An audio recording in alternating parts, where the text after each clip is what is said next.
Bienvenidas y bienvenidos a Unicapmente Tertuliando, un espacio de reflexión, innovación y diálogo interdisciplinario.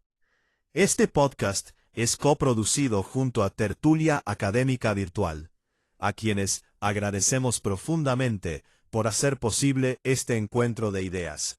Una iniciativa de IDIA, el Centro de Investigación Interdisciplinario en Derecho e Inteligencia Artificial, de la Universidad Internacional Ignacio Castro Pérez, UNICAP.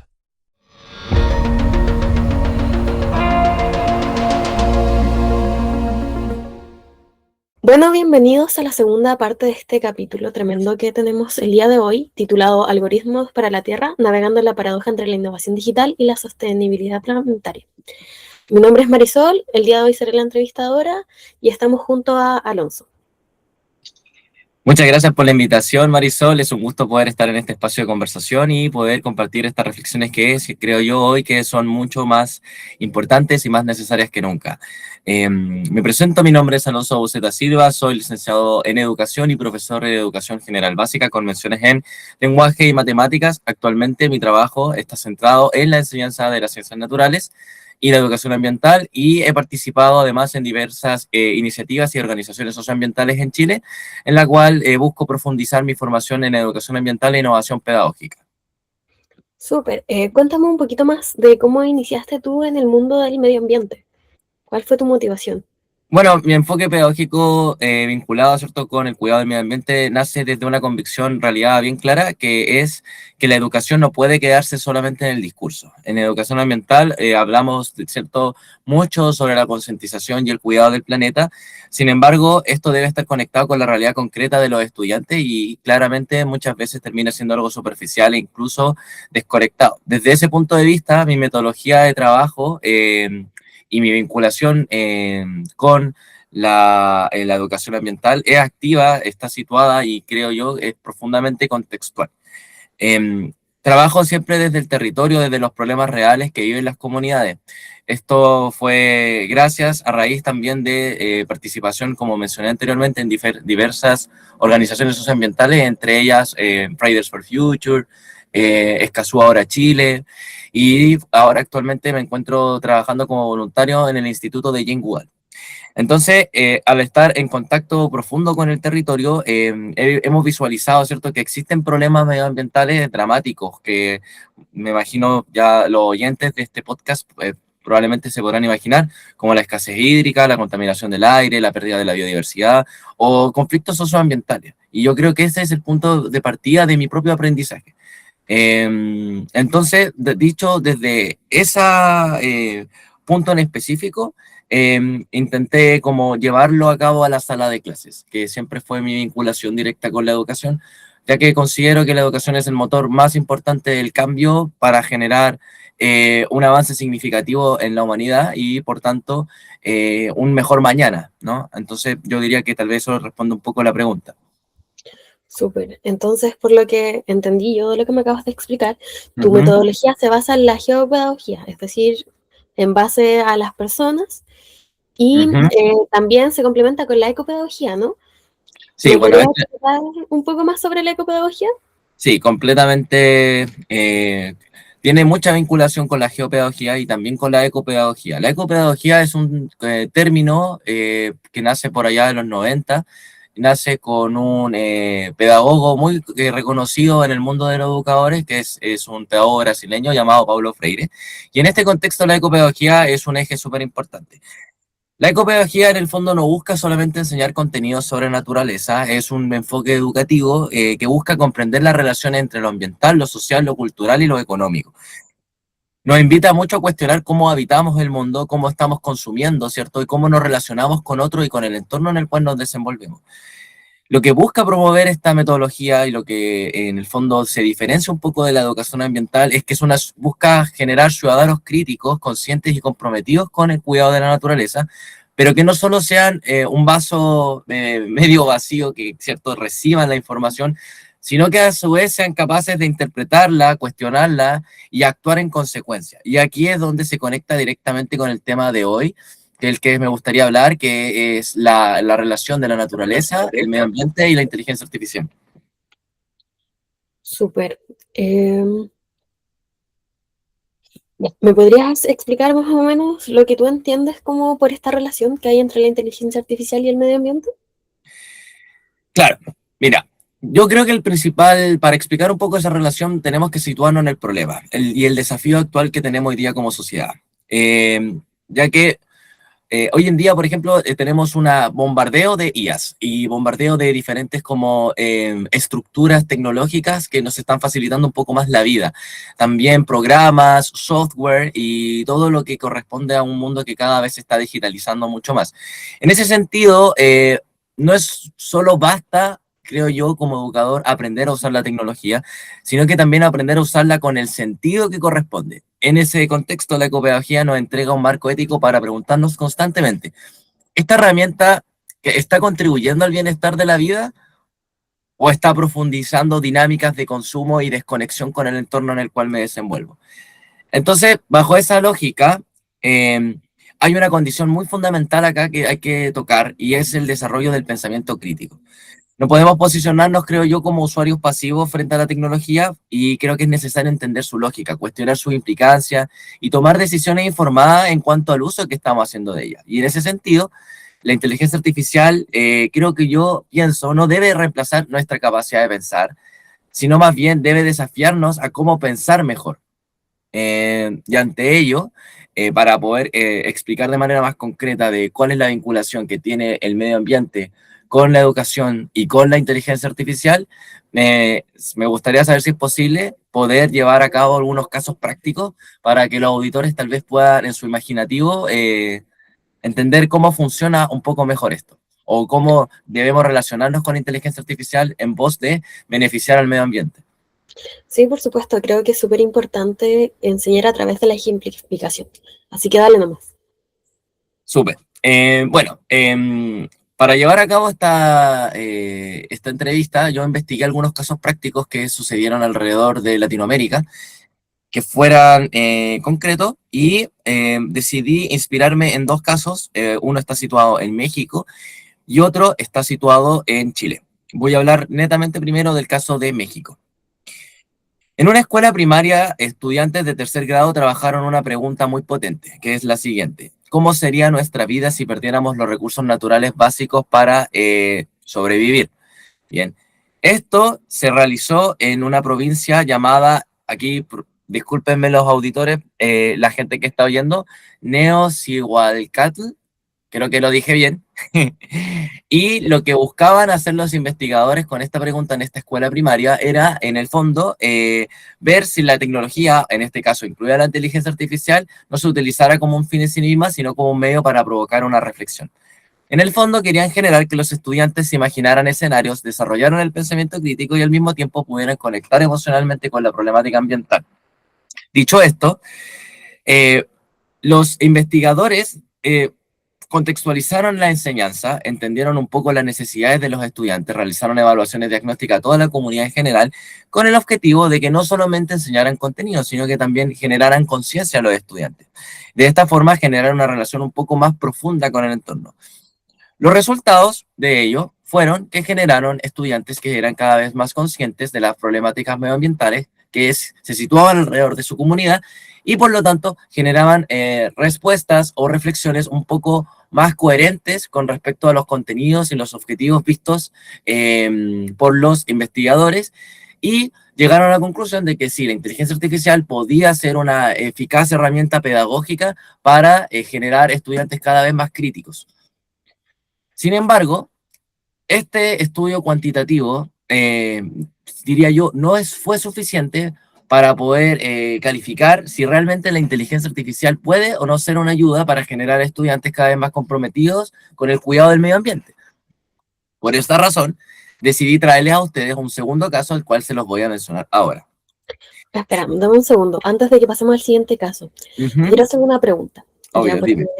como tú nos explicas, claro, se aplicó la inteligencia artificial, pero ¿tú crees que se instruyó a los niños con la alfabetización digital o solamente se les enseñó a aplicar?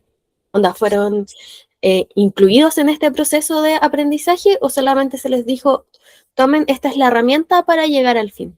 Yo diría que fue solamente de las taxonomías, fue un nivel inicial, un nivel básico donde solamente se le enseñó a aplicar, pero no fue, fueron patrones relacionados con la identificación del problema, reconocimiento del problema y después de ello aplicación a través del método. ¿Cuál fue el método? Utilizar la inteligencia artificial. Más allá no fueron taxonomías más avanzadas. Entonces yo diría que solamente nos quedamos en un nivel básico. Ya, súper. Continuamos con el caso 2.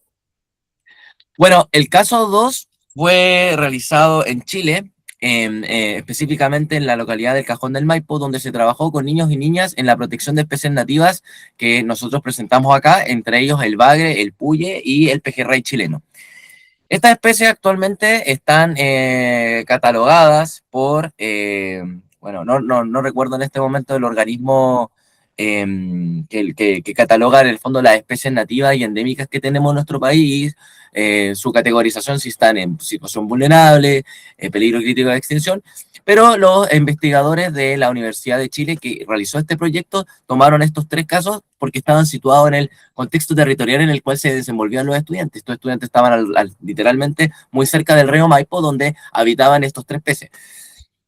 Entonces, lo que buscaban, y lo interesante de esta experiencia, es que en el fondo lo que querían generar era centrar no solamente un uso directo de la tecnología, sino que querían desarrollar en los niños una lógica similar a la de la inteligencia artificial, el pensamiento computacional.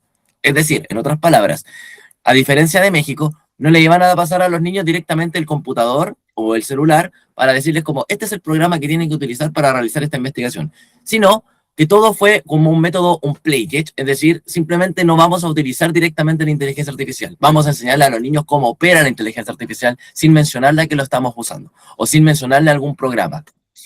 Entonces, ¿qué sucedió? Los estudiantes empezaron y comprendieron y aprendieron a clasificar, a comparar y a identificar patrones. Es decir, no solo se les alfabetizó, sino que se les enseñó a aplicar una forma de pensamiento estructurada para resolver un problema real de su entorno. Y aquí aparece una distinción relevante, la cual me gustaría señalar, que es, no basta solamente con aprender a usar las herramientas digitales, aquí lo interesante fue cómo los estamos ocupando, saber para qué las estamos ocupando, y lo más interesante acá es cómo lo estamos aplicando en contextos tremendamente significativos, porque perfectamente se le pudo haber dicho a los estudiantes, no lo sé, identifiquen, por ejemplo, un problema que esté vinculado con la extinción, por ejemplo, actualmente de los pandas, por ejemplo. Pero acá lo que se situó fue el contexto territorial de los estudiantes para generar un mayor sentido de pertenencia. Y eso fue profundamente motivacional para los chicos. Entonces, en este caso, la inteligencia artificial es una herramienta muy potente en educación, pero del mismo modo, creo que su valor depende del propósito con el cual lo estamos utilizando. Si está orientada a formar estudiantes con pensamiento crítico, capaces de comprender su entorno y generar una acción concreta, puede ser una tremenda herramienta que puede aportar enormemente y de paso solventar las problemáticas ambientales en las cuales nosotros ya no estamos enfrentando y ya estamos visualizando a través de los diferentes medios de comunicación. Pero si utilizamos la inteligencia artificial solo de una manera superficial, esto vamos a inevitablemente reproducir dinámicas de un consumo sin sentido. Y creo que ahí, en vez de tratar de como eh, tapar el agujero que hemos generado como especie humana desde la revolución industrial, ¿cierto? Con los avances en cuanto a las emisiones de consumo y también las emisiones de gases de efecto invernadero que han generado, ¿cierto? Estos fenómenos climáticos que ya están alterando nuestra biosfera. Claramente, si seguimos utilizando la inteligencia artificial sin un propósito, realmente un propósito como especie, vamos a seguir cavando este agujero. Súper. ¿Y tú crees que necesitamos de regulaciones para lograr como que la inteligencia artificial se utilice dentro de lineamientos como éticos? ¿O crees que como seres humanos vamos a ser capaces de hacerlos como por voluntad propia? Primero creo que es necesario detenernos como formulantes y generar una mirada crítica. Hoy día vemos constantemente, por ejemplo, tendencia en redes sociales donde miles o incluso millones de personas utilizan la inteligencia artificial para generar imágenes, videos, contenido por entretenimiento, a veces sin realmente cuestionar lo que están haciendo detrás de ello. Como ya sabemos superficialmente, o algunas personas saben, por ejemplo, los millones y millones de litros de agua que se podrían estar generando en este momento, ahora mismo que estamos teniendo esta entrevista, porque hay muchas personas que están generando contenido superficialmente, siguiendo trends, tendencias, tal vez, por ejemplo, generando imágenes para alguna empresa, qué sé yo. Pero esto puede parecer quizás para algunos inofensivo, pero en realidad es que cada interacción con la inteligencia artificial tiene un costo material. Entonces, no sé si eso tal vez pueda responder un poco esa pregunta. Claro. Sí, lo que pasa es que, bueno, igual creo que es un poco difícil delimitar como el tema de la ética con respecto a este punto, ¿ya? Ya que, bueno, no lo sé. Acá entra el tema del greenwashing. No, mentira, esta parte saquémosla, que me estoy desviando. Olvida esta parte. Lo que pasa es que no sé cómo conectarlo con el siguiente punto, que es el que habíamos preparado, el tercero. Coméntamelo y buscamos la manera para poder hablarlo, El relacionarlo. impacto en el medio ambiente con la relación al conjunto de datos que actualmente estamos generando. Ok, no hay problema. La conexión es simple. Acá, anteriormente de ello, mencionamos de que la inteligencia artificial debe ser entrenada y debe saberse ejercido de modo que esté bien aplicada en contextos que sean significativos. Si esto no lo hacemos, como humanidad, vamos a seguir excavando este agujero de problemáticas que aún no hemos resuelto. En ese sentido, la inteligencia artificial, recalcando el punto anterior, es un apoyo.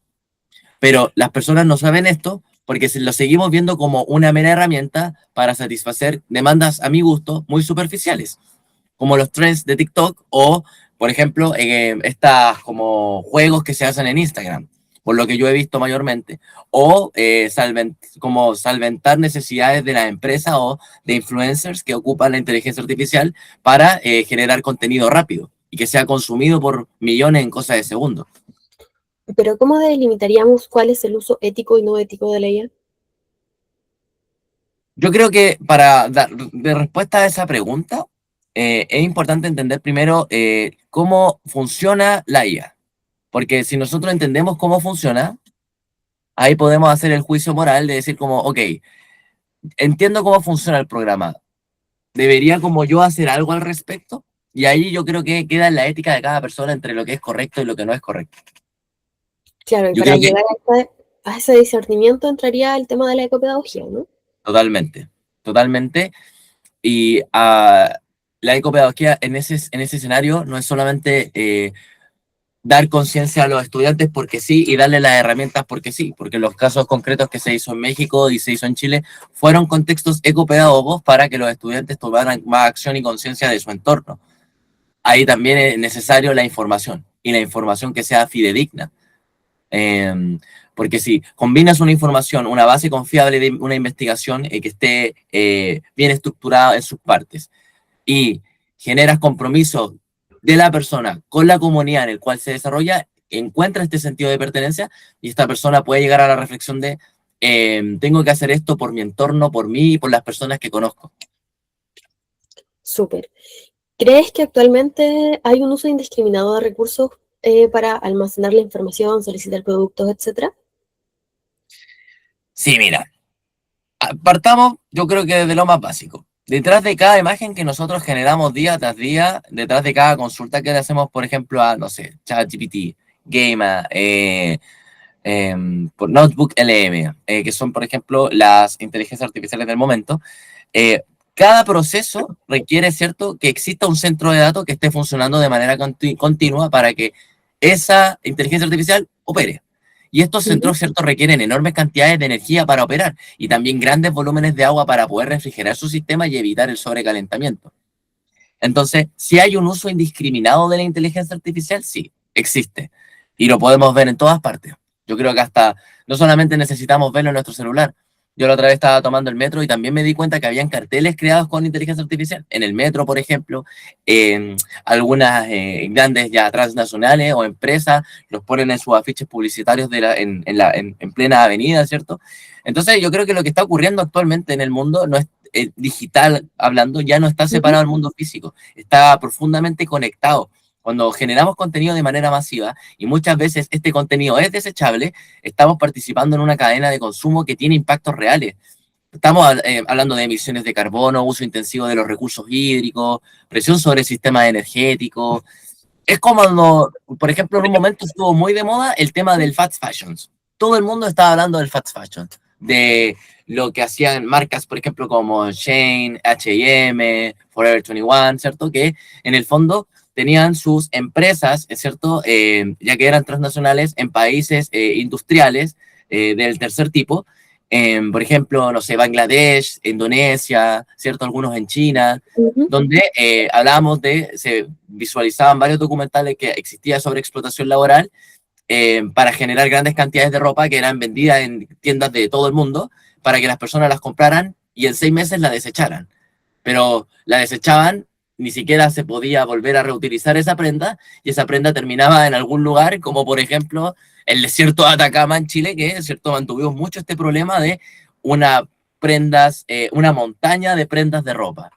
Y eso fue tendencia y se habló en su momento. ¿Y cuál fue el llamado? A ser consumidores más responsables. Entonces, ¿se aplicaría lo mismo para este caso? Yo diría que sí. Si somos ya consumidores digitales, tenemos que tener un sentido de responsabilidad. ¿Tú crees que...? No, lo siento. Sigue, sigue. No, sí, solamente era como para dejarle una pregunta al público, que es la siguiente. ¿Ustedes creen que es ético utilizar los recursos naturales de manera, no sé, infinita, sabiendo que son finitos, para producir contenido digital que muchas veces ni siquiera tiene un valor real más allá de lo inmediato? No es necesario que me responda la gente, así que no solamente piénsenlo un poco. No, creo que igual sería una buena instancia y una instancia de debate que lo respondieran en los comentarios de este video. Sí, totalmente. Entonces, ahora hay muchas personas que probablemente me estarán juzgando, me estarán diciendo, pero eres un hipócrita, porque tú en este momento estás ocupando, por ejemplo, un computador, estás utilizando un video, probablemente ya eres profesor, hayas ocupado la inteligencia artificial para generar rúbricas y presentaciones y qué sé yo. Y yo voy a decir lo siguiente, yo quiero ser categórico en esto, yo no estoy rechazando la tecnología, ni tampoco voy a caer en una postura extremista de decirle a ustedes como no, tienen que ser más conscientes y rechazar toda la inteligencia artificial, porque no tendría sentido, sería hipócrita conmigo mismo y probablemente sería inconsecuente. Lo que estoy tratando de hacerles reflexionar a la gente que está aquí es, tratemos de hacer visible lo que muchas veces pasa como invisible. Nadie sabía lo que pasaba detrás del fast fashion hasta que alguien lo habló y nos tuvimos que transformar en consumidores conscientes. Del mismo modo, quizás, que nadie sabía, por ejemplo, al menos en Chile se dio el tema de los cosméticos que eran testeados en animales hasta que se realizó una campaña masiva en redes sociales donde empezamos a ser consumidores más conscientes de lo que sucedía detrás. Lo mismo ocurre acá. Probablemente solo sabemos superficialmente el tema de la inteligencia artificial que gasta muchos litros de agua. Pero solamente sabemos eso. Sabemos cuántos kilobytes de energía necesitamos para poder generar que esas máquinas sigan trabajando. Sabemos, por ejemplo, cómo las empresas y las industrias que trabajan con inteligencia artificial, OpenAI, por ejemplo, qué hacen con los desechos, a dónde los arrojan. ¿Tenemos información de eso? Yo creo que ahí está el trabajo. Si somos consumidores, creo que nuestra responsabilidad ética debería ser consumidores éticos. Creo yo, no sé. Ya, súper. ¿Y tú crees que en algún momento el uso de estas nuevas tecnologías va a ser sostenible? Es una muy, muy buena pregunta. Mira, yo creo que toda demanda requiere un cambio. En la historia de la humanidad nos ha enseñado que cuando la sociedad detecta un problema y este problema amenaza o con su vida o con un problema aún mayor, inevitablemente debe encontrar un cambio. Por ejemplo, o afecta a una necesidad. Por ejemplo, si hablamos de la máquina de vapor. Quizás uno de los primeros vehículos motorizados a combustible que funcionaba, ¿cierto?, en la década del siglo XVIII, siglo XIX.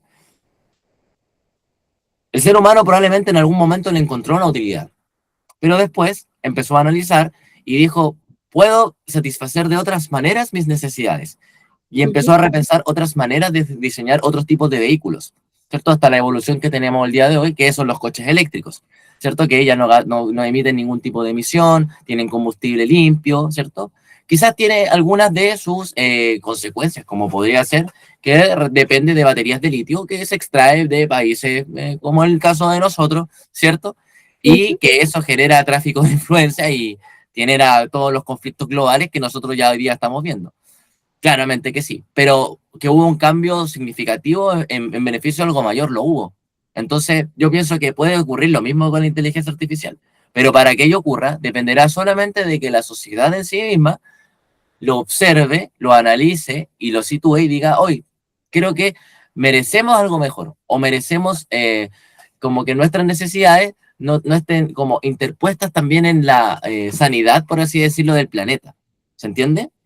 Sí, excelente. Y bueno, para ir cerrando, quisiera saber tu postura con respecto a el futuro. ¿Qué piensas que va a pasar con la inteligencia artificial? ¿Va a ser un cambio positivo o un cambio negativo para el mundo, para nuestro sistema? Mira, yo pienso que frente a este escenario, como dije anteriormente, más que rechazar la tecnología, yo creo que el camino es aprender a relacionarnos con ella de una manera más consciente, crítica y equilibrada. Ujú. Yo sentaría las bases y diría que una primera idea sería avanzar hacia lo que se ha llamado el decrecimiento digital. Esto no significa, creo yo, dejar de usar la tecnología, sino cuestionar el uso que nosotros estamos haciendo de ella. Y también preguntarnos con honestidad, o sea, ¿por qué estoy usando esto? ¿Para qué lo estoy usando? ¿Es realmente necesario? ¿Qué impacto tiene aunque no lo vea directamente? A veces el hecho de vivir en una sociedad demasiado consumista nos hace consumir cosas que en realidad no necesitamos, quizá. Y con la tecnología y la inteligencia artificial sucede lo mismo. La otra vez estaba, por ejemplo, en el supermercado y había una persona tomando fotografía o haciéndose un video mostrando un televisor. Y decía, mira el tamaño de este televisor, me llega hasta acá y qué sé yo. Como que tal vez esa persona tenía un televisor en su casa, pero para él no era Ujú. suficiente. Y aquí hablamos de ya un problema ético, filosófico, del cual podríamos estar toda la tarde hablando, ¿cierto? Pero a Claro. eso es total lo que voy, como si ya tienes un aparato electrónico que consume cierta cantidad de energía, que probablemente resuelve las necesidades que tienes tú, ¿por qué gastarías algo más? Como, y esa misma pregunta relacionarla con lo que nosotros consumimos de manera habitual. En ese caso, el simple ejercicio que yo creo que cambia la forma en que nos relacionamos con lo digital es eso. El primer punto, cuestionarse. Segundo punto, creo yo, es fundamental recuperar algo que muchas veces hemos perdido, que es la experiencia directa con el entorno. Salir, ir al caminar al parque, observar, tocar, escuchar, entender los ciclos de la naturaleza no desde una pantalla, sino desde la vivencia. ¿Cuántas veces nosotros hemos estado en el metro, en el subterráneo, en el transporte público, en nuestros trabajos, mirando un reel, diciendo, oh, qué bonito el río, oh, qué bonito el pescado, oh, qué linda la montaña? No, vivamos la experiencia, vamos a la montaña. Y cuando vayamos a la montaña, no vayamos con la tecnología, como volvamos a los sentidos que nos hacen ser humanos, encontrar belleza en lo simple y disfrutar el momento. Yo diría que eso es un consejo muy valioso. Y finalmente, porque antes me quería agregar aquí como en entre paréntesis, creo que es muy Ujú. difícil cuidar algo con lo que no, cual no tenemos vínculo. Y por último, y finalmente, para ya ir cerrando esto, creo que el desafío más importante es un desafío formativo, en el que necesitamos educar personas que sean capaces de habitar en ambos mundos, tanto que entiendan la lógica de la tecnología, pero que también mantengan una conexión profunda con la naturaleza. Personas que no dependan completamente de la inteligencia artificial, sino que sean capaces de dialogar con ella, cuestionarla, orientarla hacia fines que realmente aporten al bienestar colectivo. Porque en el fondo Ujú. la tecnología no define nuestro futuro. Creo que lo que define el futuro es el uso que estamos haciendo con ella y para qué lo estamos haciendo. Y en ese sentido, el llamado es asumir un rol activo, no solo como usuarios, sino como ciudadanos, seres humanos conscientes de que cada decisión que nosotros tomamos, por pequeña que parezca, tiene un impacto en la vida y en nuestro planeta. Eso. Súper. Bueno, estimados, así damos fin a este capítulo. Quiero agradecer a Alonso por haber estado acá, por responder nuestras preguntas y bueno, espero verlos, escucharlos en otra instancia. Adiós. Hasta luego.